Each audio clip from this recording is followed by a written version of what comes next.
ano ba ang ating trabaho ngayon? To reveal the truth. The truth about the problem in healthcare. How do people get their healthcare? So, pero habang nire-reveal natin, may balik yan ha. So, yesterday, in-inform tayo ng mga kaibigan natin sa DOH na tinanggal na daw tayo sa system.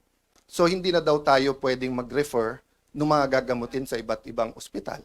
That might be the price we have to pay. And we know, we don't have enough personal resources para ipagamot lahat.